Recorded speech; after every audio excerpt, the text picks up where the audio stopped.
So now let's consider color. Maybe you know about color. I guess you do. Most of you showed some knowledge of color, but it's good to understand. Knowledge can help. Knowledge can help us distinct parts. Actually, when I show you this previous slide, I use color to indicate something special. I use color to say I'm now at chapter 3. The color comes out, it's completely clear. I use it very much on purpose, right? So, color can help us. And also, color can help us make things nice. Makes it look professional, consistent, makes things look harmonious, makes things look nice in the sense of the message of your client, right? So, we can do a lot of good things with color. And obviously we can use colors and we can choose colors. It can help us to contrast things. It can make things more clear to read. And we should be aware not everybody can distinguish all colors.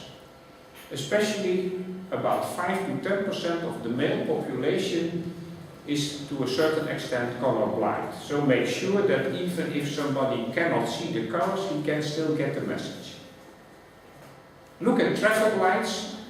Traffic lights in our culture, even if you can make a distinction between red and green, at least we know red is always at the bottom. Okay? So as long as it's consistent, even if somebody can't see the colors, it still works. Okay? And color is related to culture and education. I think we already knew about this. Red in our culture means like be careful, could be dangerous. In China, red means love and happiness. So it depends on the color sometimes what, on the culture, what type of message a color brings. Keep this in mind. Look at contrast. You have to believe that this red is the same as that red. But it doesn't look so. Because of the contrast, because of the colors around. And this blue and that blue and those blues. In fact, they look different because of the surroundings, right? So keep in mind that a color is not a unique, separate thing. A color is something in context, something in an environment. And you can use beautiful things with that, and you could use very stupid things with that. So, if you want things to be readable, you can see that certain colors don't help you too much. Right? So, if you are looking in this direction, you can create interesting effects, but you are not improving reading.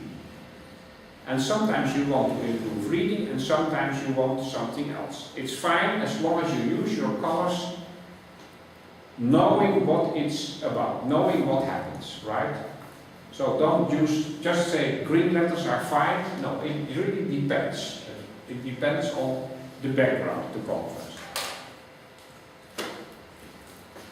A good example, I would say, of a brochure or a website, whatever it is, where the colors show you an atmosphere. This is about a gardening center, a center where you can buy things to use in your garden, maybe furniture in relation to your garden, maybe flowers, and the whole atmosphere is the atmosphere of being in a garden.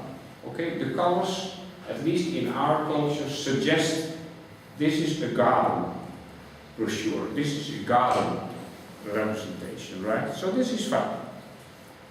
And colors can also help understand. And if this is a map, probably you already understand what could be the sea and how deep the sea could be and what could be mountains and where the mountains are more high. Right?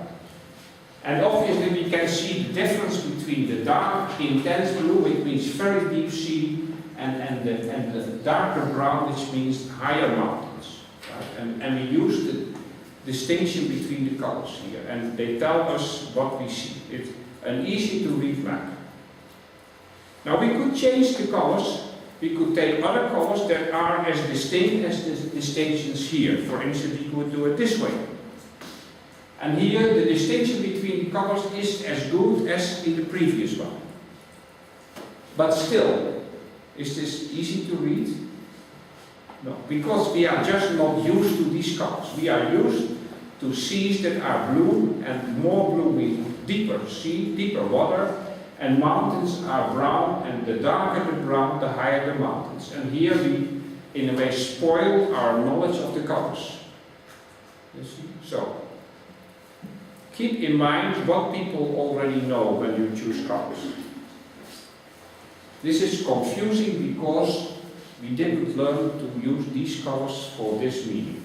Okay? Even if the distinction between the colors is as easy as in the previous one.